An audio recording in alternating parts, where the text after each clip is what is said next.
ಓಂ ಶಾಂತಿ. ಇಂದಿನ ಮುರಳಿ ದಿನಾಂಕ 3/5/2025. ಪ್ರಾಪ್ತ ಮುರಳಿ. ಓಂ ಶಾಂತಿ. ಬಾಪ್ತಾದ ಮಧುಬನ.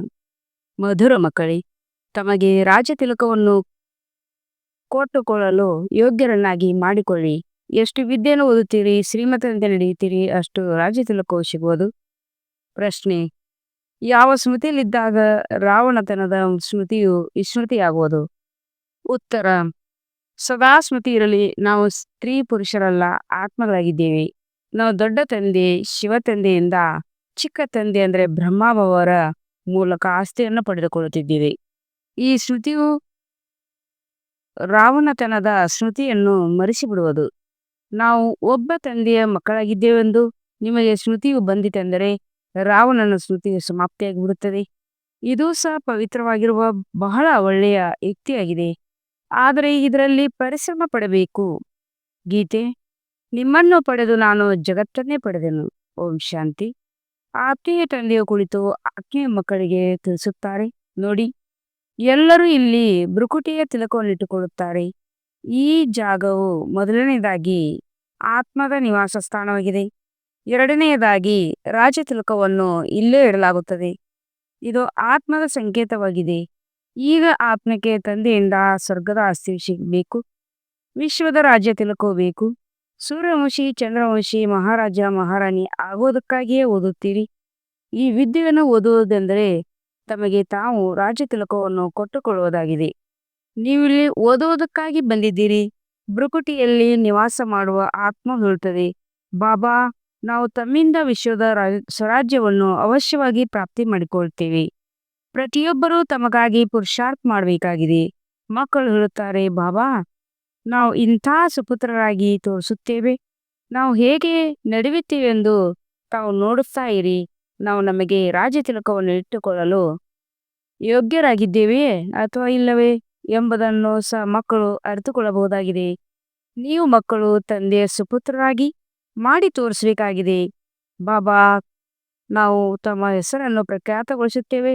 ನಾವು ತಮ್ಮ ಸಹಯೋಗಿಗಳು ನಮ್ಮ ಸಹಯೋಗಿಗಳಾಗಿ ಭಾರತದಲ್ಲಿ ರಾಜ್ಯ ಮಾಡುತ್ತೇವೆ.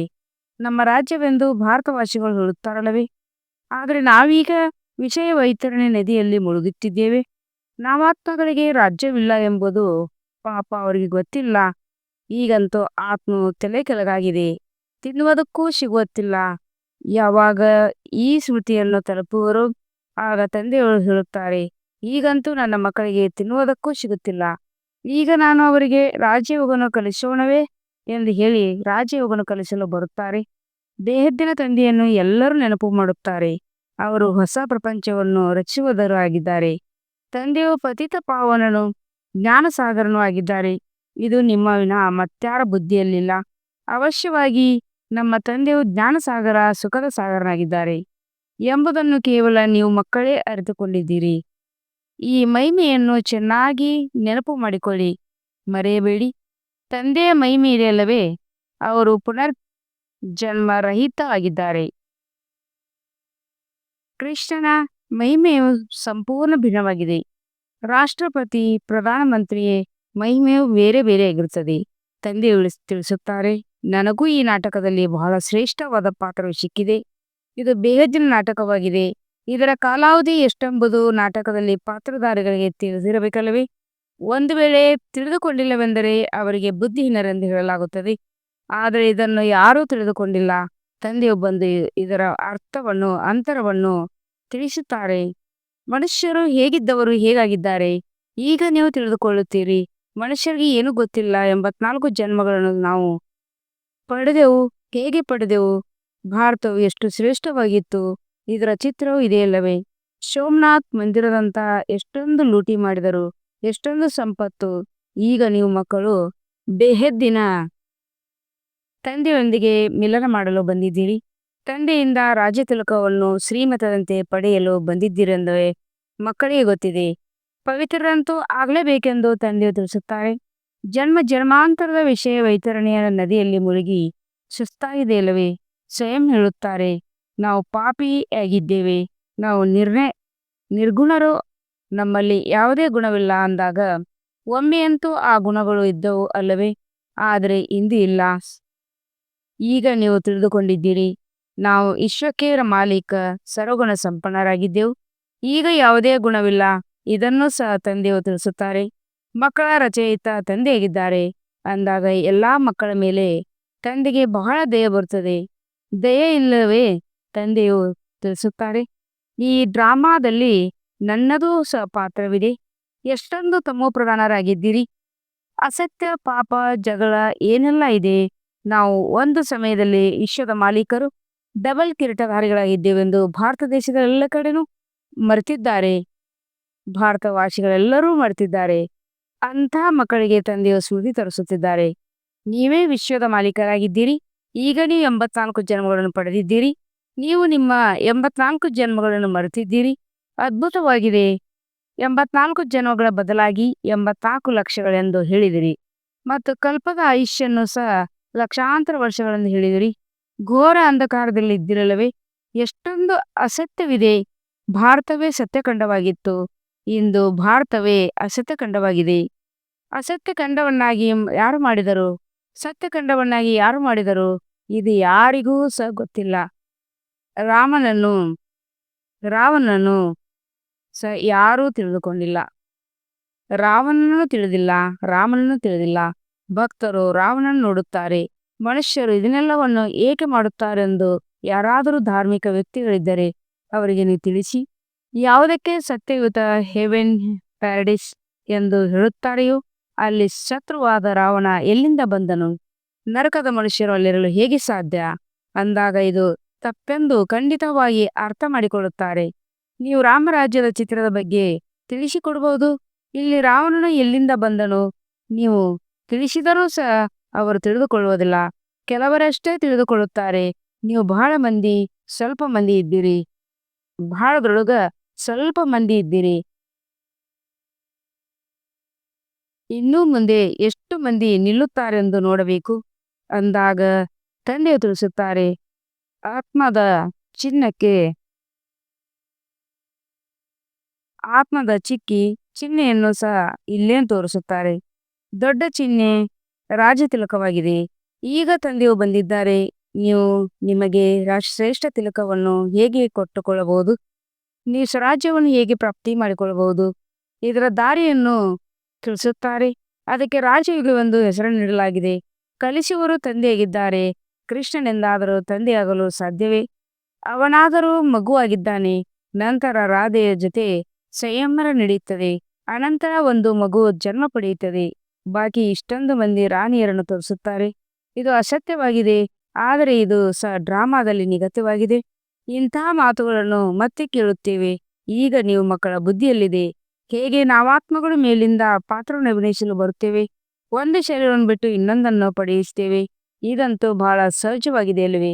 ಮಕ್ಕಳು ಜನ್ಮ ಪಡೆದ ಕೂಡಲೇ ಮಾತನಾಡುವುದನ್ನು ಕಲಿಸುತ್ತಾರೆ. ಕಲಿಸಿದಾಗ ಅದು ಕಲಿಯುತ್ತದೆ. ನಿಮಗೆ ತಂದೆಯು ಏನನ್ನು ಕಲಿಸುತ್ತಾರೆ? ನಿಮಗೆ ತಂದೆಯು ಏನನ್ನು ಕಲಿಸುತ್ತಾರೆ? ತಂದೆ ಮತ್ತು ಆಸ್ತಿಯನ್ನು ನೆನಪು ಮಾಡಬೇಕೆಂದು ತಿಳಿಸುತ್ತಾರೆ. ನೀವು ಮಾತಾಪೀತ ಆಗಿದ್ದೀರೆಂದು ಹಾಡುತ್ತಿರಲ್ಲವೇ? ಮಕ್ಕಳಿಗೆ ತಿಳಿದಿದೆ. ಇಲ್ಲಿ ನೀವು ಶಿವ ತಂದೆಯ ಬಳಿಗೆ ಬಂದಿದ್ದೀರಿ. ಭಗೀರಥ ಎಂಬುದನ್ನು ಮನುಷ್ಯರ ರಥವಾಗಿದೆ. ಇವರಲ್ಲಿ ಪರಂಪಿತ ಪರಮಾತ್ಮನ ತಂದೆ ವಿರಾಜಮಾನರಾಗಿದ್ದಾರೆ. ಆದರೆ ರಥದ ಹೆಸರೇನಾಗಿದೆ? ಈಗ ನಿಮಗೆ ತಿಳಿದಿದೆ. ಇವರು ಬ್ರಹ್ಮ ಎಂದಾಗಿದೆ. ಏಕೆಂದರೆ ಬ್ರಹ್ಮನ ಮೂಲಕ ಬ್ರಾಹ್ಮಣರನ್ನು ರಚಿಸಲಾಗುತ್ತದೆ. ಮೊದಲು ಬ್ರಾಹ್ಮಣರ ಶೀಗೆ, ನಂತರ ದೇವತಾ. ಮೊದಲಂತೂ ಬ್ರಾಹ್ಮಣರು ಬೇಕಾಗಿದ್ದಾರೆ. ಆದ್ದರಿಂದ ವಿರಾಟ ರೂಪವನ್ನು ತೋರಿಸಲಾಗಿದೆ. ನೀವು ಬ್ರಾಹ್ಮಣರೇ ಮತ್ತೆ ದೇವತೆಗಳಾಗುತ್ತೀರಿ. ತಂದೆಯು ಬಹಳ ಚೆನ್ನಾಗಿ ತಿಳಿಸುತ್ತಾರೆ. ಆದರೂ ಸಹ ಮಕ್ಕಳು ಮರೆತು ಬಿಡುತ್ತಾರೆ. ತಂದೆಯು ತಿಳಿಸುತ್ತಾರೆ, ಮಕ್ಕಳೇ ಸದಾ ಸ್ಮೃತಿಯಲ್ಲಿಟ್ಟುಕೊಳ್ಳಿ. ನಾವು ಆತ್ಮರಾಗಿದ್ದೇವೆ, ಸ್ತ್ರೀ ಪುರುಷರಲ್ಲ. ನಾವು ದೊಡ್ಡ ತಂದೆ ಶಿವ ತಂದೆ ಇಂದ ಶಿವ ತಂದೆಯಿಂದ ಚಿಕ್ಕ ತಂದೆಯ ಮೂಲಕ ಆಸ್ತಿಯನ್ನು ಪಡೆದುಕೊಳ್ಳುತ್ತೇವೆ. ಅಂದಾಗ ರಾವಣತನದ ಸ್ಮೃತಿಯು ವಿಸ್ಮೃತಿಯಾಗಿಬಿಡುತ್ತದೆ. ಇದು ಪವಿತ್ರ ಆಗಲು ಬಹಳ ಒಳ್ಳೆಯ ಯುಕ್ತಿಯಾಗಿದೆ. ತಂದೆಯು ಬಳಿ ಬಹಳಷ್ಟು ದಂಪತಿಗಳು ಬರುತ್ತಾರೆ. ಇಬ್ಬರು ಬಾಬಾ ಎಂದು ಹೇಳುತ್ತಾರೆ. ನಾವು ಒಬ್ಬ ತಂದೆಯ ಮಕ್ಕಳಾಗಿದ್ದೇವೆಂದು ಯಾವಾಗ ಸ್ಮೃತಿ ಬರುತ್ತದೆಯೋ ಆಗ ರಾವಣತನದ ಸ್ಮೃತಿಯ ವಿಸ್ಮೃತಿಯಾಗಿ ಬಿಡಬೇಕು. ಇದರಲ್ಲೇ ಪರಿಶ್ರಮ ಇದೆ. ಪರಿಶ್ರಮವಿಲ್ಲದೆ ಏನೂ ಸಹ ನಡೆಯುವುದಿಲ್ಲ. ನಾವು ತಂದೆಯ ಮಕ್ಕಳಾಗಿದ್ದೇವೆ, ಅವರನ್ನೇ ನೆನಪು ಮಾಡಬೇಕಾಗಿದೆ. ತಂದೆಯು ತಿಳಿಸುತ್ತಾರೆ, ನನ್ನ ನೆನಪು ಮಾಡಿ, ಆಗ ವಿಕರ್ಮಗಳು ವಿನಾಶವಾಗುತ್ತವೆ. 84 ಜನ್ಮಗಳ ಕಥೆಯೂ ಸಹ ಬಹಳ ಸಹಜವಾಗಿದೆ. ಬಾಕಿ ತಂದೆಯನ್ನು ನೆನಪು ಮಾಡುವುದರಲ್ಲಿಯೂ ಪರಿಶ್ರಮವಿದೆ. ತಂದೆಯು ಹೇಳುತ್ತಾರೆ, ಕೊನೆ ಪಕ್ಷ 8 ಗಂಟೆಯಾದರೂ ನೆನಪು ಮಾಡಿದರೆ ಪುರುಷಾರ್ಥ ಮಾಡಿ. 1 ಗಂಟೆ, ಅರ್ಧ ಗಂಟೆ ಕ್ಲಾಸಿಗೆ ಬಂದಾಗ ಸ್ಮೃತಿ ಇರಬೇಕು. ತಂದೆಯು ನಮಗೆ ಓದಿಸುತ್ತಾರೆ, ಈಗ ನೀವು ತಂದೆಯ ಸಮ್ಮುಖದಲ್ಲಿದ್ದಿರಲ್ಲವೇ? ತಂದೆಯು ಮಕ್ಕಳೇ ಮಕ್ಕಳೇ ಎಂದು ಕೂಗುತ್ತಿರುತ್ತಾರೆ, ತಿಳಿಸುತ್ತಿರುತ್ತಾರೆ. ನೀವು ಮಕ್ಕಳು ಕೇಳುತ್ತೀರಿ. ತಂದೆಯು ತಿಳಿಸುತ್ತಾರೆ, ಹಿಯರ್ ನೋ ಈವಿಲ್ ಎಂದು. ಇದು ಸಹ ಈಗಿನ ಮಾತಾಗಿದೆ. ಈಗ ನೀವು ಮಕ್ಕಳಿಗೆ ಗೊತ್ತಿದೆ, ನಾವು ಜ್ಞಾನಸಾಗರ ತಂದೆಯ ಸಮ್ಮುಖದಲ್ಲಿ ಬಂದಿದ್ದೇವೆ. ಜ್ಞಾನಸಾಗರ ತಂದೆಯು ನಿಮಗೆ ಇಡೀ ಸೃಷ್ಟಿಯ ಜ್ಞಾನವನ್ನು ತಿಳಿಸುತ್ತಿದ್ದಾರೆ. ಮತ್ತೆ ಯಾರಾದರೂ ಸ್ವೀಕರಿಸಲಿ ಅಥವಾ ರಾಜಯೋಗವನ್ನು ಸ್ವೀಕರಿಸಲಿ ಅಥವಾ ಬಿಡಲಿ, ಅದು ಅವರ ಮೇಲೆ ಆಧಾರಿತವಾಗಿದೆ. ತಂದೆಯು ಬಂದು ಈಗ ಜ್ಞಾನವನ್ನು ಕೊಡುತ್ತಿದ್ದಾರೆ. ನಾವೀಗ ರಾಜಯೋಗವನ್ನು ಕಲಿಯುತ್ತಿದ್ದೇವೆ. ನಂತರ ಯಾವುದೇ ಶಾಸ್ತ್ರ ಇತ್ಯಾದಿ ಭಕ್ತಿಯ ಅಂಶವೂ ಇರುವುದಿಲ್ಲ. ಭಕ್ತಿ ಮಾರ್ಗದಲ್ಲಿ ಜ್ಞಾನ ಅಂಶ ಮಾತ್ರವೂ ಸಹ ಇರುವುದಿಲ್ಲ. ಜ್ಞಾನ ಮಾರ್ಗದಲ್ಲಿ ಮತ್ತೆ ಭಕ್ತಿಯ ಅಂಶವೇ ಇರುವುದಿಲ್ಲ. ಜ್ಞಾನಸಾಗರ ಯಾವಾಗ ಬರುತ್ತಾರೆಯೋ ಆಗಲೇ ಜ್ಞಾನವನ್ನು ತಿಳಿಸುತ್ತಾರೆ. ಅವರ ಜ್ಞಾನವು ಸದ್ಗತಿಗಾಗಿ ಇರುತ್ತದೆ. ಸದ್ಗತಿದಾತ ಒಬ್ಬರೇ ಆಗಿದ್ದಾರೆ, ಯಾರಿಗೆ ಭಗವಂತನೆಂದು ಹೇಳಲಾಗುತ್ತದೆ. ಎಲ್ಲರೂ ಒಬ್ಬನೇ ಪತಿತ ಪಾವನೆಂದು ಕರೆಯುತ್ತಾರೆ. ಅಂದಾಗ ಬೇರೆ ಯಾರಾದರೂ ಇರಲು ಹೇಗೆ ಸಾಧ್ಯ? ಈಗ ತಂದೆಯ ಮೂಲಕ ನೀವು ಮಕ್ಕಳು ಸತ್ಯವಾದ ಮಾತುಗಳನ್ನು ಕೇಳುತ್ತಿದ್ದೀರಿ. ತಂದೆಯು ತಿಳಿಸಿದ್ದಾರೆ, ಮಕ್ಕಳೇ, ನಾವು ನಿಮ್ಮನ್ನು ಎಷ್ಟೊಂದು ಸಾಹುಕಾರನಾಗಿ ಮಾಡಿ ಹೋಗಿದ್ದೇವೆ. ಇದು 5,000 ವರ್ಷಗಳ ಮಾತಾಗಿದೆ. ನೀವು ಈಗ ಡಬಲ್ ಕಿರೀಟಧಾರಿಗಳಾಗಿದ್ದೀರಿ. ಪವಿತ್ರ ಕಿರೀಟವು ಮತ್ತು ಇತ್ತು. ನಂತರ ಯಾವಾಗ ರಾವಣ ರಾಜ್ಯವು ಬಂದಿತು, ಆಗ ಪೂಜಾರಿಯಾದ್ರಿ. ಈಗ ತಂದೆಯು ಬೋಧಿಸಲು ಬಂದಿದ್ದಾರೆ. ಅಂದಾಗ ಅವರ ಶ್ರೀಮತದಂತೆ ನಡೆಯಬೇಕು, ಅನ್ಯರಿಗೆ ತಿಳಿಸಿಕೊಡಬೇಕು. ನನಗೆ ಈ ಶರೀರದ ಲೋನ್ ತೆಗೆದುಕೊಳ್ಳಬೇಕಾಗಿ ಬರುತ್ತದೆ ಎಂದು ತಂದೆಯು ತಿಳಿಸುತ್ತಾರೆ. ಮಹಿಮೆಯೆಲ್ಲವೂ ಒಬ್ಬ ತಂದೆಯದೇ ಆಗಿದೆ. ನೀನಂತೂ ಬ್ರಹ್ಮ ಅವರ ರಥವಾಗಿದ್ದೀರೆಂದರೆ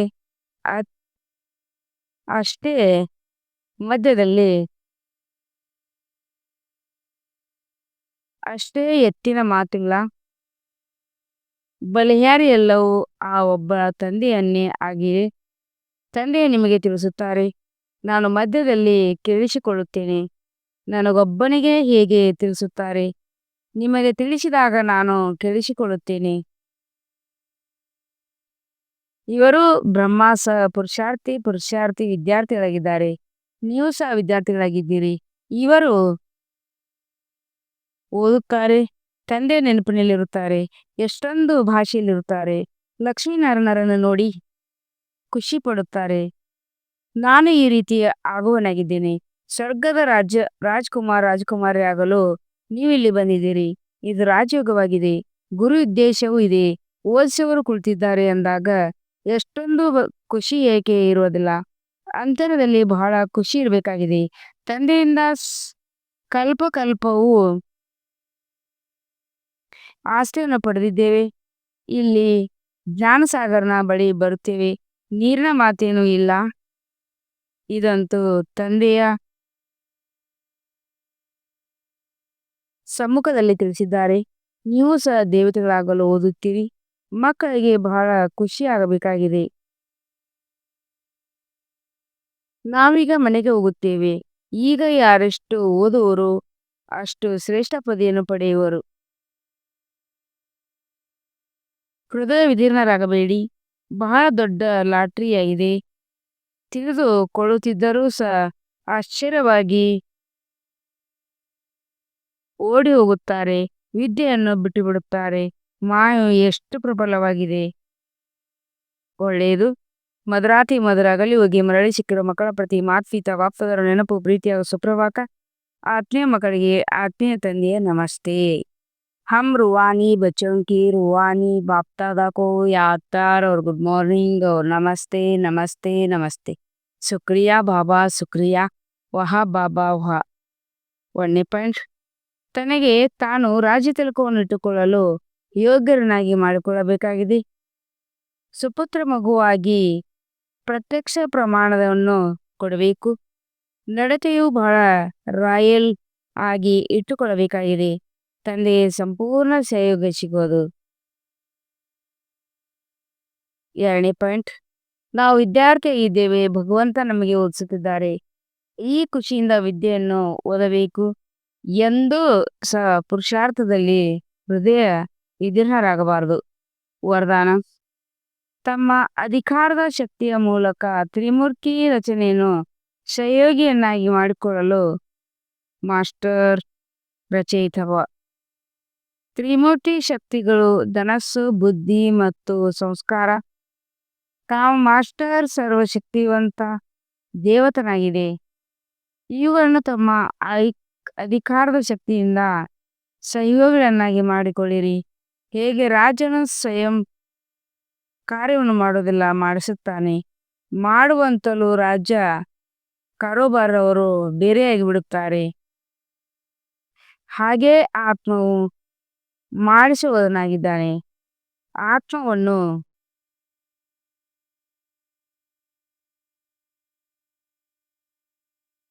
ಮಾಡುವರು ವಿಶೇಷವಾಗಿ ತ್ರಿಮೂರ್ತಿ ಶಕ್ತಿಗಳಾಗಿವೆ. ಅಂದ ಮೇಲೆ ತ್ರಿಮೂರ್ತಿ ಶಕ್ತಿಯನ್ನು ಹಾಗೂ ಸಾಹುಕಾರ ಕರ್ಮೇಂದ್ರಗಳಿಗೆ ಮಾಸ್ಟರ್ ರಚಯಿತ ವರದಾನವನ್ನು ಸ್ಮೃತಿಯಲ್ಲಿಟ್ಟುಕೊಂಡು ಸತ್ಯ ಮಾರ್ಗದಲ್ಲಿ ನಡೆಸಬೇಕು. ಸ್ಲೋಗನ್: ಅವ್ಯಕ್ತ ಪಾಲನೆಯ ವರದಾನದ ಅಧಿಕಾರದ ಅನುಭವ ಮಾಡುವುದಕ್ಕಾಗಿ ಸ್ಪಷ್ಟವಾದಿಯಾಗಿರಿ. ಅವ್ಯಕ್ತ ಸೂಚನೆ: ಆತ್ಮಿಕ ಘನತೆ ಮತ್ತು ಪವಿತ್ರತೆಯ ವ್ಯಕ್ತಿತ್ವವನ್ನು ಧಾರಣೆ ಮಾಡಿ. ಪವಿತ್ರತೆ ಕೇವಲ ಬ್ರಹ್ಮಚಾರಿ ಇರುವುದಿಲ್ಲ, ಅದಂತೂ ಫೌಂಡೇಶನ್ ಆಗಿದೆ. ಆದರೆ ಜೊತೆಯಲ್ಲಿ ಕೊಡುವುದಿಲ್ಲ. ಜೊತೆಯಲ್ಲಿ ಮೇಲೆ 4 ಇವೆ: ಕ್ರೋಧ ಮತ್ತು ಬೇರೆ ಎಲ್ಲಾ ಜೊತೆಗಾರರು ಯಾರಿದ್ದಾರೆ. ಆ ಮಹಾಮೂರ್ತಗಳು ತ್ಯಾದ ಜೊತೆಯಲ್ಲಿ ಅವರ ಮರಿ ಮಕ್ಕಳು ಚಿಕ್ಕ ಚಿಕ್ಕ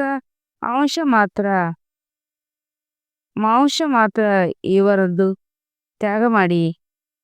ಈಗ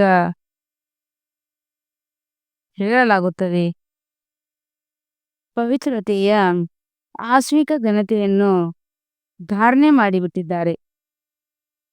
ಓಂ ಶಾಂತಿ.